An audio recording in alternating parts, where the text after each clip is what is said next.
Welcome to Diya recipes. இன்றைக்கி நம்ம சேனலில் நல்லா மணக்க டேஸ்டியாக நெய் சோறு எப்படி செய்கிறதுன்னு தான் பார்க்க போகிறோம்.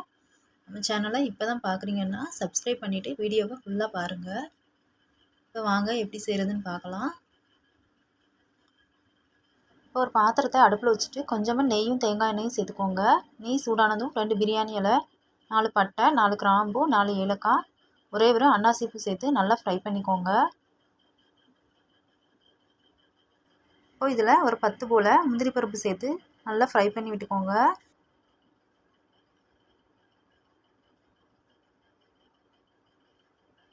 இப்போ ஒரே ஒரு பெரிய வெங்காயத்தை கட் பண்ணி சேர்த்துக்கோங்க.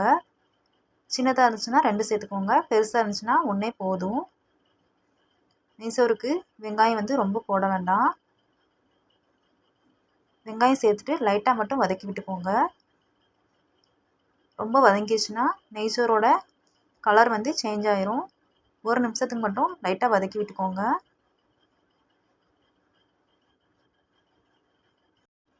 இப்போ வெங்காயம் கொஞ்சம் வதங்கினதுக்கப்புறமா உங்கள் காரத்துக்கு ஏற்ற மாதிரி பச்சை மிளகாய் சேர்த்துக்கோங்க. இப்போ இதில் ஒரு 2 ஸ்பூன் போல் இஞ்சி பூண்டு பேஸ்ட் ஆட் பண்ணி பச்சை வாசனை போகிற அளவுக்கு நல்லா வதக்கி விட்டுக்கோங்க.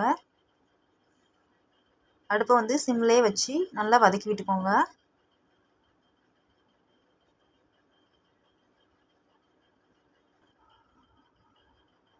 இப்போ இதில் ஒரு சின்ன தக்காளியாக ஒரே ஒரு தக்காளி மட்டும் சேர்த்துக்கோங்க. ஒரு ஃப்ளேவருக்காக தான் தக்காளி ஆட் பண்ணுறோம். அதிகமாக சேர்த்துட்டிங்கன்னா நேச்சரோட கலர் சேஞ்ச் ஆயிரும்.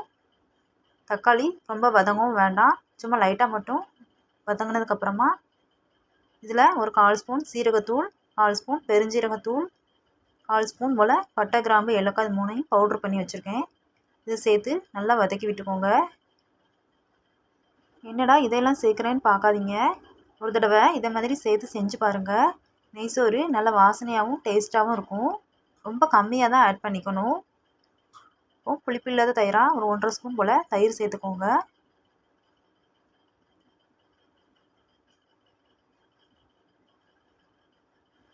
இப்போ இதில் ஒரு கைப்பிடி அளவுக்கு மல்லி புதினா சேர்த்துக்கோங்க.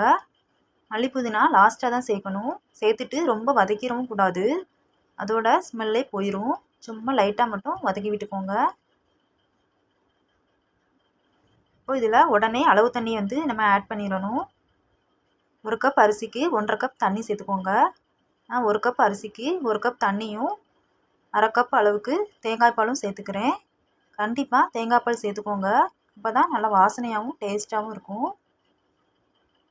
அரிசியை 20 நிமிஷம் ஊற வச்சுக்கோங்க. அப்படி ஊற வைக்க மறந்துட்டிங்கன்னா தண்ணியோட அளவை ஒரு 1/2 கப் அளவுக்கு எக்ஸ்ட்ரா வச்சுக்கோங்க, அப்போ தான் சரியாக இருக்கும். நான் இன்றைக்கி பாஸ்மதி அரிசியில் தான் செய்ய போகிறேன். பாஸ்மதி அரிசிக்கு தான் 1 கப் அரிசிக்கு 1.5 கப் தண்ணி வைக்கணும். இப்போ மூடி வச்சிடலாம்.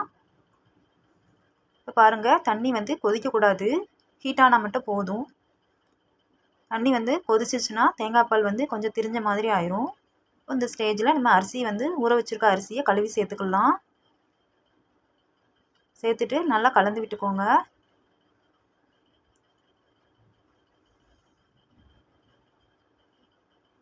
இப்போ நெய்சோறுக்கு தேவையான கல் உப்பு சேர்த்துக்கோங்க.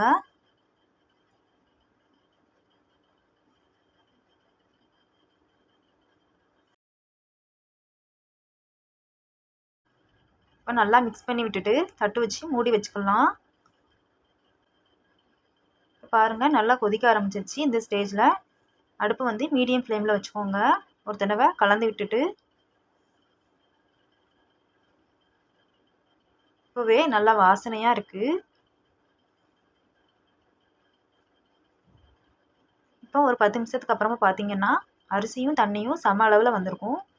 இந்த ஸ்டேஜில் ஒரு தடவை நல்லா மிக்ஸ் பண்ணி விட்டுட்டு தோசைக்கல்லை அடுப்பில் வச்சுக்கோங்க. தம் போட்டுடலாம்.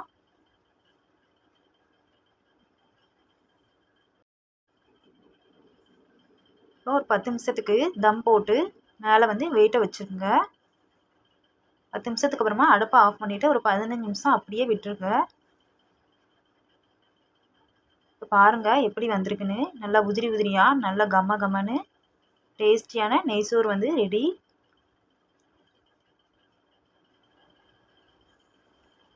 கண்டிப்பாக இதே மாதிரி நீங்கள் செஞ்சு பாருங்கள். செஞ்சு பார்த்துட்டு எப்படி இருந்துச்சுன்னு கமெண்டில் சொல்லுங்கள். இந்த ரெசிபி உங்களுக்கு பிடிச்சிருந்துச்சுன்னா லைக் பண்ணுங்கள், ஷேர் பண்ணுங்கள், நம்ம சேனலை சப்ஸ்கிரைப் பண்ணிக்கோங்க. தேங்க்யூ.